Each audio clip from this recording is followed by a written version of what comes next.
E aí, Marcos, tudo bem? Tudo bom, Rovai? Tudo bom, Dri? Obrigado pelo convite aí. Momento delicado, né? Estamos esperando aí chegar outubro, mas às vezes parece que passa rápido, às vezes parece que passa devagar demais. Tá mais fácil chegar o ano novo do que o dia da eleição, né? É verdade. A gente tem que chegar logo isso aí para a gente já decidir isso aí, mudar de assunto, né? Pois é. Você estava aqui quando eu estava comentando essa questão da sequência de ameaças, né? Agora é o esporte favorito do bolsonarismo, é gritar golpe, né? O show. E tem uma galera do campo progressista que parece que dorme de botina, né? Pensando que daqui a pouco vai ter um golpe, vai ter que sair correndo pela estrada aí, fugido do país. Tem gente falando, eu tenho grupos de WhatsApp que tem gente falando, durma com o passaporte no bolso. As pessoas também estão... Eu acho que assustadas demais. Eu acho que, de verdade, se você pensar bem, qual país que militarmente tem há muitos anos muita ligação com os Estados Unidos na América do Sul? É a Colômbia. A Colômbia acabou de eleger, pela primeira vez, um presidente de esquerda, Gustavo Petro. E segue o jogo. Não houve da parte do governo americano, do Joe Biden, nenhuma restrição a isso. Não houve, antes do segundo turno, onde o Gustavo Petro já era favorito, nenhuma influência do governo americano, nenhuma ameaça, nada diplomaticamente insinuando alguma coisa para ajudar o candidato da direita, que, aliás, tinha o mesmo perfil do Bolsonaro, um populismo de extrema-direita. Quer dizer, ficou muito claro ali que a posição americana, do governo americano, era pró-democracia, ainda que a democracia significasse um candidato de esquerda na Colômbia, onde os Estados Unidos já botaram bilhões de dólares, literalmente, não simplesmente na questão da droga, que obviamente é uma questão muito importante lá na Colômbia, mas também uma aliança política militar. Aí você olha assim, se na Colômbia eles aceitaram, não só aceitaram, mas não falaram nada, né? Cumprimentaram lá o vencedor assim que aconteceu, por que eles vão aceitar no Brasil, um país que tem um tamanho político, né, econômico maior, onde eles não, eu não vejo condições hoje internacionais, inclusive aí, além dos Estados Unidos, estão falando de União Europeia, são dois dos grandes parceiros comerciais do Brasil, de um governo brasileiro, desse governo Bolsonaro, dar um golpe. Porque viriam sanções econômicas e nós não somos a Rússia. Nós não temos petróleo, que é o principal produto, digamos assim, mundial necessário, digamos assim, para a gente superar os danos à economia que as sanções causariam. Então, quer dizer, é uma loucura você imaginar que haveria apoio, inclusive de uma direita normal, digamos assim, não esclarecida, de empresários, que o dano à economia brasileira, que já está capengando, seria tão grande, a vida dos brasileiros pioraria tanto, que realmente eu não vejo condições de ter apoio, eu não vejo nenhuma área rica, dos ricos, digamos assim, e dos empresários, indústria, agronegócio, da onde que viria apoio a esse golpe, a não ser daquele núcleo mais duro pró-bolsonarista, que eu não acho que seja tão substancial assim para superar o desastre econômico que seria um golpe. Eu diria que, se você enxergar pelo lado, bom, mas como poderia isso acontecer? Um cenário Bolívia, talvez, onde o exército ficou quieto, fingindo que não era com ele, e foi mais a polícia que deu o golpe. Agora, vamos falar sério, gente. A economia brasileira não é a economia da Bolívia, né? O peso do Brasil internacionalmente não é o peso da Bolívia, né? E então, corroborando a tua tese, o show, opa, eu vim aqui sem querer, corroborando a tua tese, o Obrador é presidente do México, né? Sim. E mesmo o Trump, presidente, houve uma intervenção no México por conta disso, né? Que é o vizinho mais próximo, né? Aquela famosa frase, coitado do México, tão longe de Deus e tão perto dos Estados Unidos. Exatamente. Eu acho que essa repetição, esse mantra, né, que vira e mexe, eles lançam aí os militares, o golpe, não vai ter eleição. Eu acho que é o famoso, é o chororô de quem já perdeu. Porque ele já perdeu, né? De verdade já perdeu. Quando a gente fala em 20 pontos, 19 pontos, 18 pontos, é uma diferença tão grande em termos eleitorais que mesmo que ele passe essa PEC de emergência aí fajuta, né, que está completamente falsificando a lei, né? Porque a lei diz que no ano de eleição o governo federal não pode inventar esses presentinhos. E o governo federal está tentando driblar isso dizendo que é uma emergência. Mas ainda assim, a vida das pessoas piorou tanto, tão claramente, que não vai ser em 3 meses que ele vai mudar isso. Então, é o já perdeu mesmo, o chororô de quem já perdeu.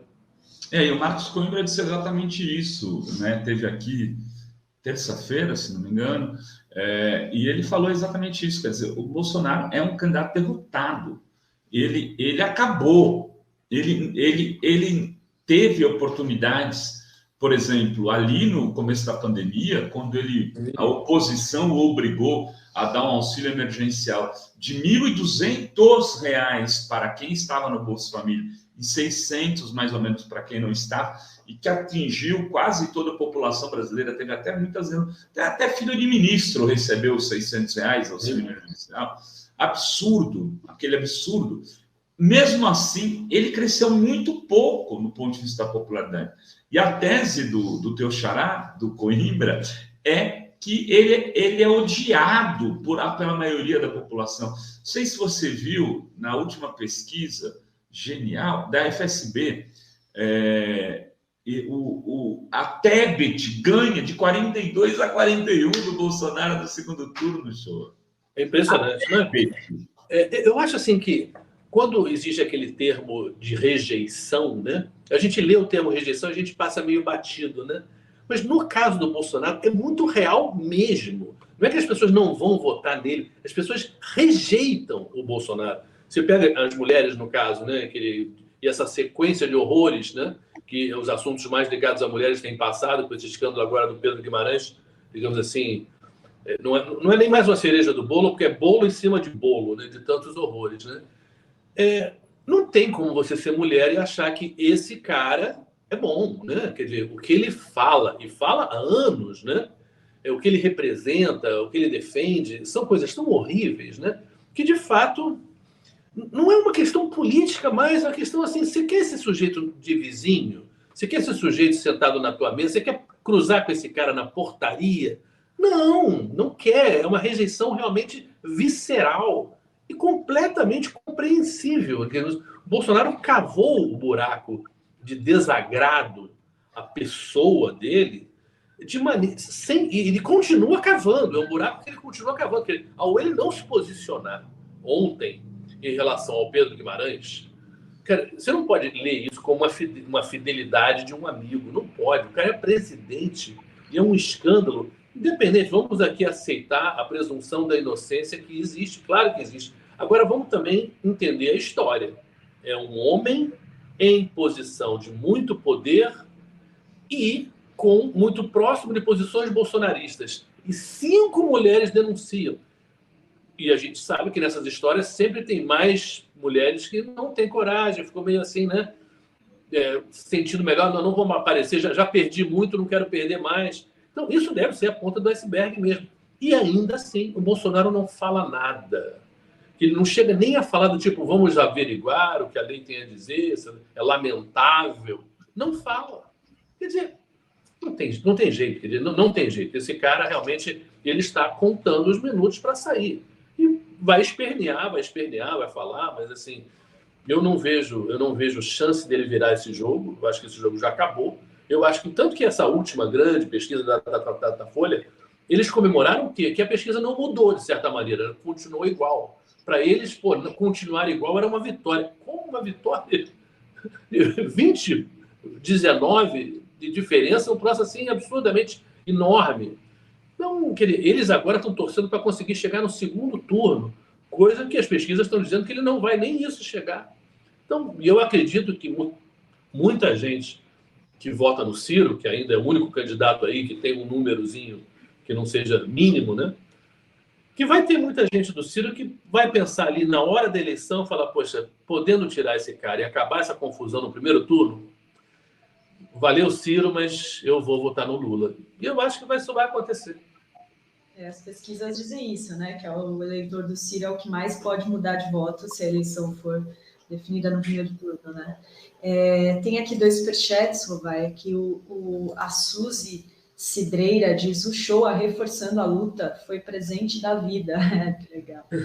Pessoal gostando de ver o show aqui.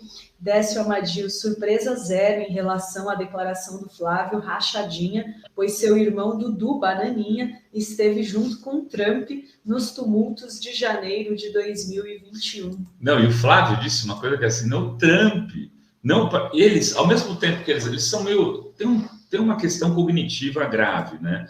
Até do ponto de vista estratégico. Eles apelam ao Biden, o show. Fala, não, Biden, nos socorra, pelo amor de Deus, tal. Os Estados Unidos vai ficar isolado. Ao mesmo tempo, o Flávio vira e fala, mas o Trump não participou daqueles atos no Capitólio. E aquilo, o Trump não tinha como segurar aquele ato popular. Quer dizer, o Biden, ou alguém ligado ao Biden lê isso e fala aí, ó, não tem como, tem alguma possibilidade? Não, né? Não, eles estavam...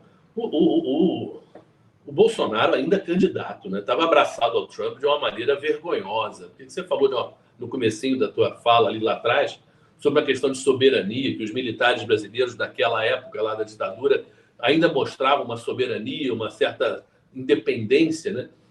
O Bolsonaro virou um capacho, era um capacho do Lula. Do Lula ele será um capacho. Mas ele é um capacho do Trump de uma maneira assim, sabe, vergonhosa, cena constrangedora, assim, para o Itamaraty, por exemplo, tem uma tradição de independência, ver o Bolsonaro agindo do jeito que estava agindo, o Eduardo Bolsonaro cogitando ser embaixador nos Estados Unidos, lembra disso? É tanto absurdo que a gente acaba esquecendo as coisas. Mas durante uma época se falou a sério, esse pessoal falou a sério, do Eduardo Bolsonaro virar embaixador nos Estados Unidos, porque era amigo do Trump, porque eu morei em Washington, trabalhei num restaurantezinho lá de hambúrguer, que aliás nem vendia hambúrguer, parece que só vendia carne de frango. Enfim, você via ele falando inglês, era uma coisa tosca, né? Era uma coisa assim constrangedora. Quer dizer, o inglês do Eduardo Bolsonaro realmente não é para atravessar a rua pedir milkshake de cheeseburger. É nesse nível. E olha, mas valia, que esse pessoal achava que abraçado no Trump entra o Biden ganha a eleição. Você se lembra quanto tempo o Bolsonaro demorou para parabenizar o Biden? Eu acho que foi mais de mês. Um dos últimos. E aí ele agora que a ajuda desse cara, sabe? Gente, sabe? Falta, assim, o mínimo bom senso de relações humanas, né? Agora, relações humanas é uma coisa que o Bolsonaro não parece cultivar, não parece saber do que se trata, né? Até politicamente, né?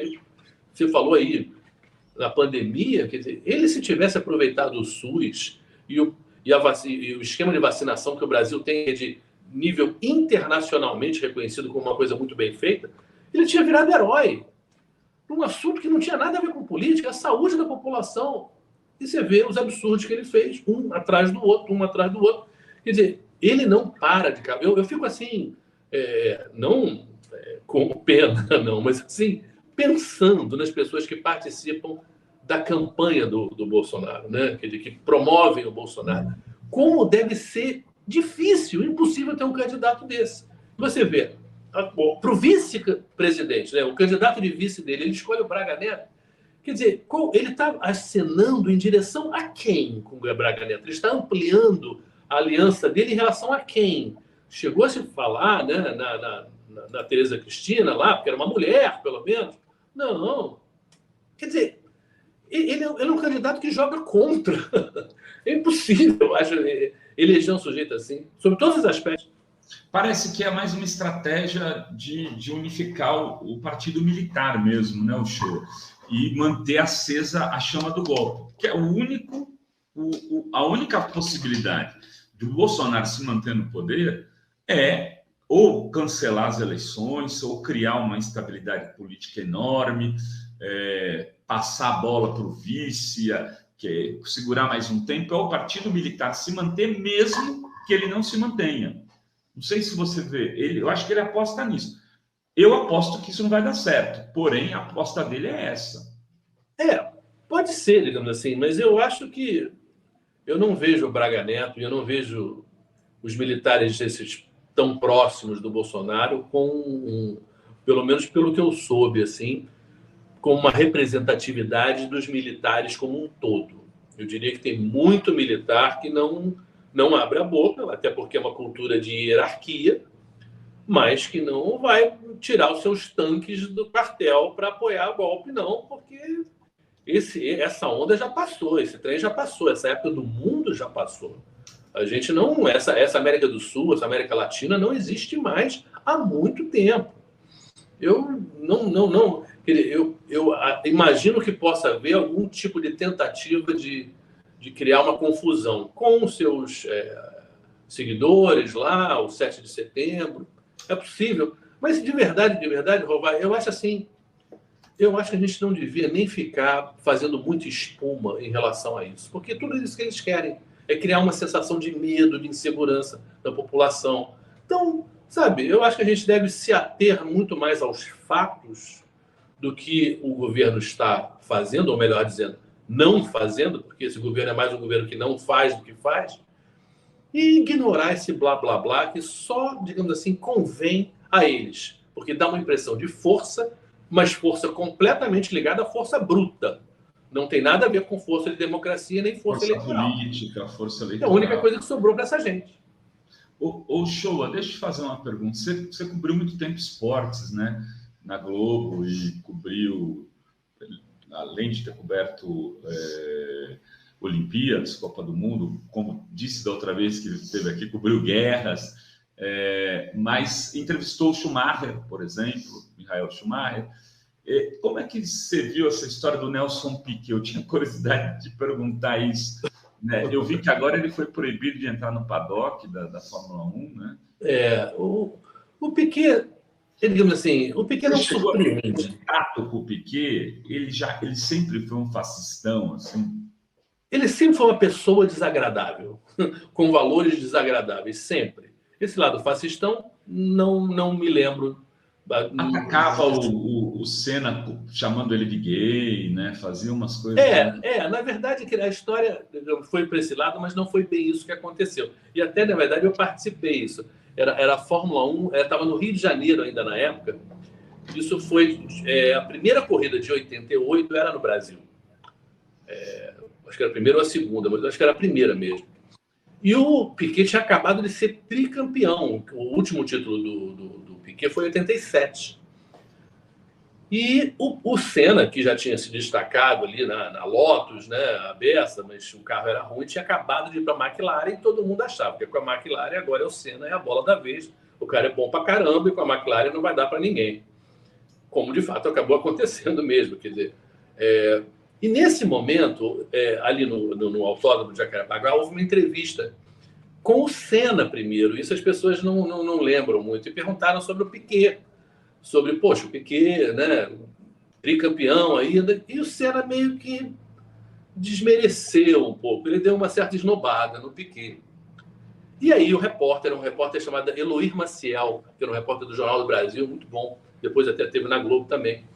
Foi no Piquet, óbvio, que dá aquela cutucada. Olha, o cara ali falou que você meio que já passou, sei lá, uma coisa assim do tipo meio desmerecida.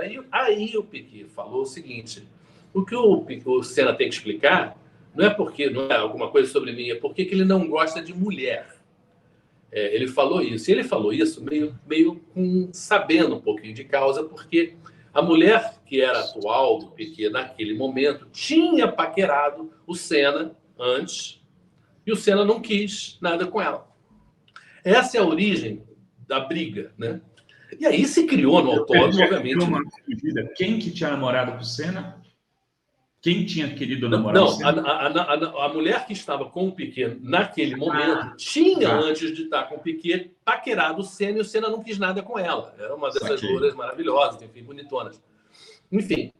Então, ele sabia, de fato, que o Senna não quis nada com ela. E o Piquet era daquele lado machista, de botequim, de que homem tem que comer todo mundo. Entendeu? E o Senna não era essa pessoa. E aí ficou aquele escândalo no autódromo, né? Imagina, TV Globo, eu era TV Globo, né? Pô, Piquet, tricampeão, Senna, maior esperança, briga entre os dois. Pô, imagina a confusão que não foi aquele momento ali. Agora, não foi só isso que o Piquet foi desagradável e foi ofensivo. Ele, por exemplo, com o Nigel Mansell, né, o inglês, ele era de um desrespeito total em relação à mulher. Porque a mulher do Nigel Mansell era uma mulher normal, que tinha conhecido ele lá atrás, quando ele não era ninguém, tinha ajudado muito ele teve um acidente horrível no início da carreira dele, ele ficou todo machucado, e ela pagou as contas, esteve do lado dele. Enfim, um casamento feliz. E porque era um casamento feliz, com uma pessoa normal, o Nigel Mansell não era o pegador que o Piquet achava que todo piloto de Fórmula 1 tinha que ser.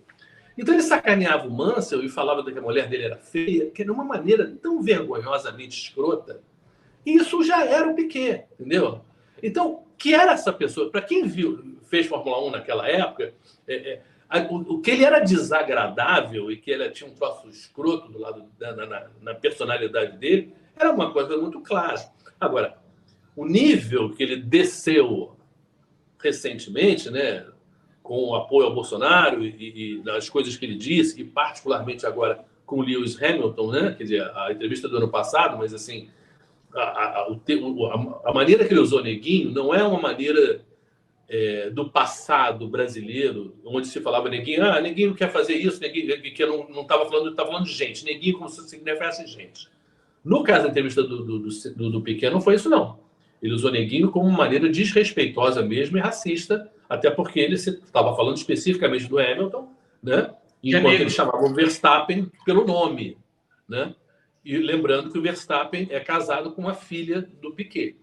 Então, quer dizer, foi uma coisa muito feia. Eu acho que seria feio em qualquer tempo. E os novos tempos, felizmente, não estão para aturar mais esse tipo de coisa.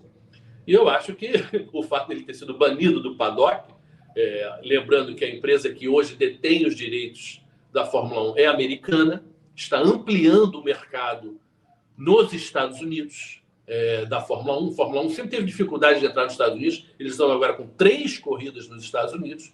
Quer dizer, então a coisa do Black Lives Matter, do respeito aos negros nos Estados Unidos é muito forte. Então, esse racismo do Piquet, que já seria horrível de qualquer maneira, no momento, com a empresa que é dona da Fórmula 1, é inaceitável ainda mais. Então, claro que o Piquet, a essa altura do campeonato, eu não sei o quanto ele se interessa nisso aí, mas assim, é claro que ele agora está persona não grata na coisa que o tornou famoso no mundo. Verdade. Tem 2 superchats aqui, Vai. Tem o Caco Bock, viva Nigel Mansell.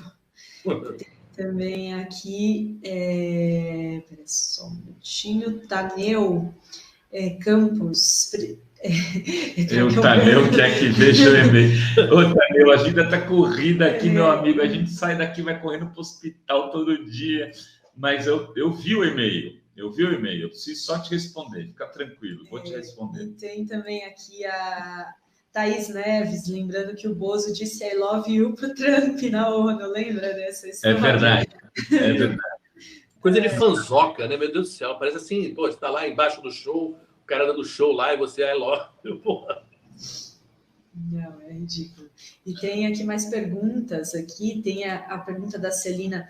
Foi o Nelson Piquet que sofreu um acidente de avião e foi resgatado pelo Corpo de Bombeiros e fez anúncio para um plano de saúde, dando crédito para a empresa? Não sei, não lembro dessa história. Não lembro disso, não. Ele teve um acidente, sim, eu acho que no aeroporto de Brasília, uma coisa assim, mas eu não me lembro dos detalhes, mas não. Ele teve um acidente horrível de carro, né? Quando ele já não estava mais na Fórmula 1, foi na Fórmula Indy, lá nas 500 milhas de Indianápolis, no treino, né? Ele quase que acabou. O pé dele ficou quase... Foi esculpiram o pé dele de novo, de tão arrebentado que ficou. Esse eu lembro. E ele estava disputando ali, inclusive, na reta de chegada, né? Era uma coisa... Ele era um grande piloto, isso é inegável. Estão dizendo que foi com o Fittipaldi. O acidente de avião. O acidente de avião. Eu não sou... O show, diz uma coisa. Você teve, sei lá, quase uns 30 anos na Globo. Como você acha que vai ser o comportamento da Globo nesse processo eleitoral? Eleição passada, não dá para dizer que a Globo ficou à distância, né? O fato de ela, por exemplo, quando o Bolsonaro falou, não vou para o debate, não estou bem, e no dia seguinte ele está levantando a taça do Palmeiras, todo mundo sabia que ele tinha condição de ir naquele debate, a Globo falou, tudo bem, não quero o debate, doutor, fica aí. Não agiu, pelo menos em alguns momentos, com o que deveria ser o equilíbrio jornalístico necessário. Em outras eleições, tem a história lá do debate de Lula e Collor, com aquela edição que a história já foi contada por vários jornalistas, né? Principalmente pelo...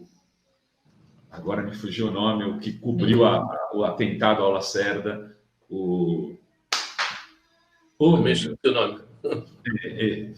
Olha só, foi diretor de jornalismo um tempão na Globo, antes do Boni. Enfim, teve muita gente que já contou essa história. Mas dessa vez ela está entre dois candidatos que ela não tem afinidade, né? Nenhuma, eu diria. Eu diria que a posição perdão, da Globo... Armando Nogueira, o nosso Armando Nogueira. A posição da Globo, eu acho, em relação à última eleição, ela vinha meio que no embalo da Lava Jato, que foram anos de Lava Jato, que pegaram aí a eleição da Dilma, a reeleição da Dilma e depois, né, o impeachment da Dilma. E, naquele momento, a Globo claramente estava batendo os tambores da Lava Jato, recebendo de colherzinha na boca todas as informações que o Sérgio Moro e o Deltan queriam passar. A Globo botava no ar ali de uma maneira muito pouco crítica, a meu ver. Agora, eu não diria que era só a Globo que estava fazendo isso, não. Eu diria que a mídia brasileira, de uma maneira geral, se comportou mal naqueles anos nesse aspecto. No sentido do quê? Não só a mídia, mas eu diria que toda a sociedade estava um pouco feliz de que os poderosos estavam sendo, né, pegos, estavam sendo enquadrados, estavam sendo presos às vezes, quer dizer. E eu acho que a sociedade não quis ver, e a mídia não quis ver, que havia muita ilegalidade naquilo ali, né, na maneira como estava sendo conduzido tudo pelo Sérgio Moro e pelo Deltan, né? Na medida que a presunção de inocência está na Constituição, você não vai sair prendendo todo mundo simplesmente porque a pessoa está acusada. E acusada baseada em delação de alguém disse alguma coisa de você é preso por causa disso. Quer dizer, mas havia um clima de que nós estávamos lutando contra a corrupção, nós, o Brasil. E a Globo embarcou nessa. Quando chegou a eleição de 2018, eu diria que a Globo embarcou, como muita gente de direita embarcou. Não havia, digamos assim, nenhuma ilusão em relação ao Bolsonaro, mas se achava que o Bolsonaro seria domado pelo Paulo Guedes, domado quando ele, digamos assim, quando ele virasse presidente, ele ficaria uma pessoa mais moderada pelo cargo.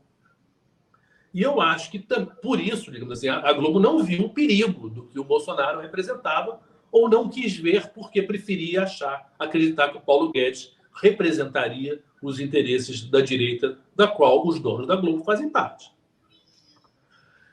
Agora, eu acho que a situação... A Globo, digamos assim, eu diria que, em termos editoriais, em termos de posição, a Globo errou por um momento, por uma coisa muito simples. Vou lembrar de futebol para as pessoas entenderem. Teve uma época que a Coca-Cola patrocinou alguns times do Brasil e não patrocinou outros.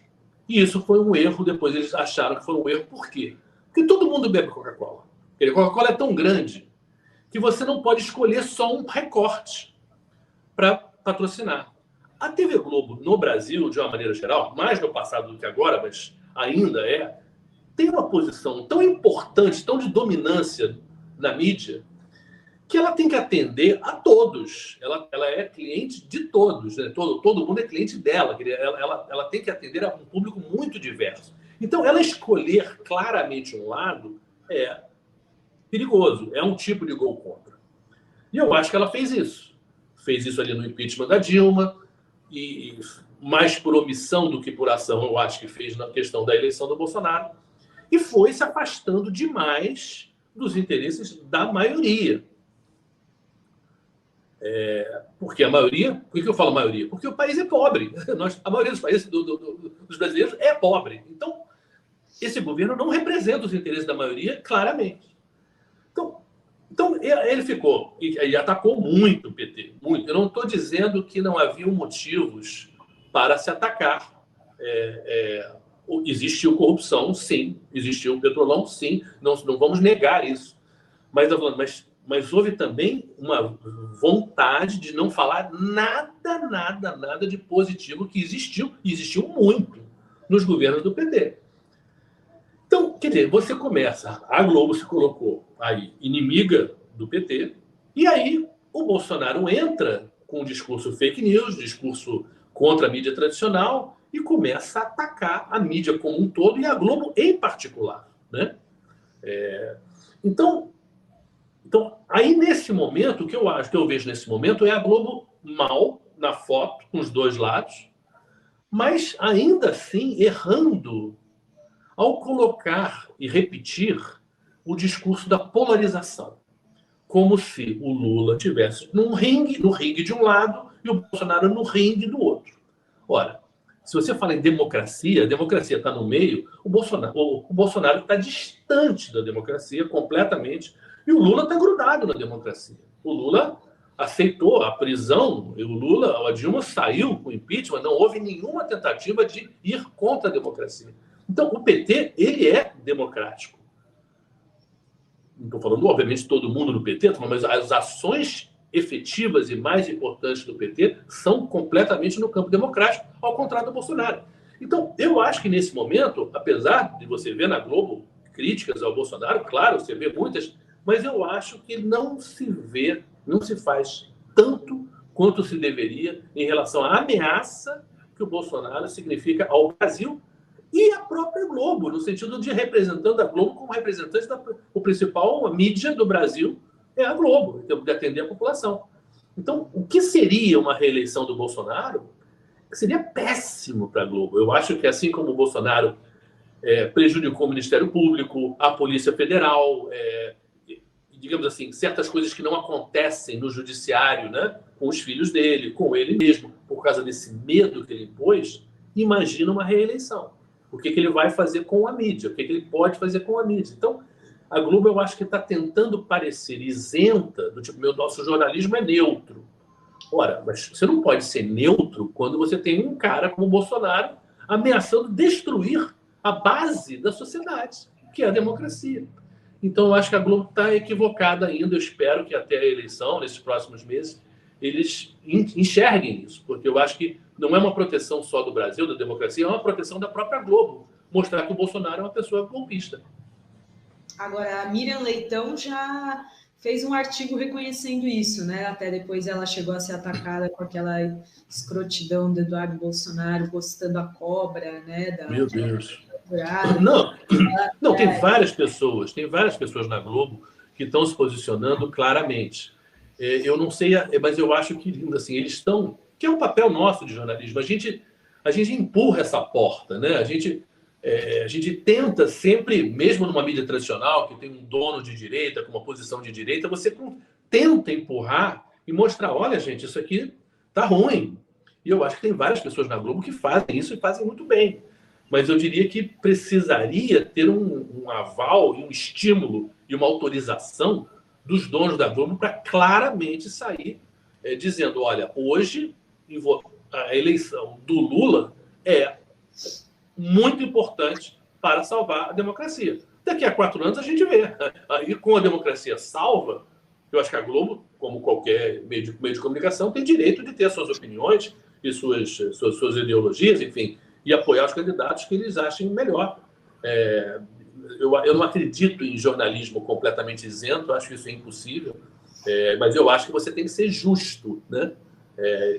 E a Globo tem um lado que eu acho bom, que ela dá ao mesmo tempo para um candidato, ela dá a outro. É uma coisa que está na lei, inclusive. A lei obriga. É uma concessão. Uma concessão pública, né, o show? Exatamente. Uma concessão pública. Então, você tem que se comportar, digamos assim, não é só uma escolha.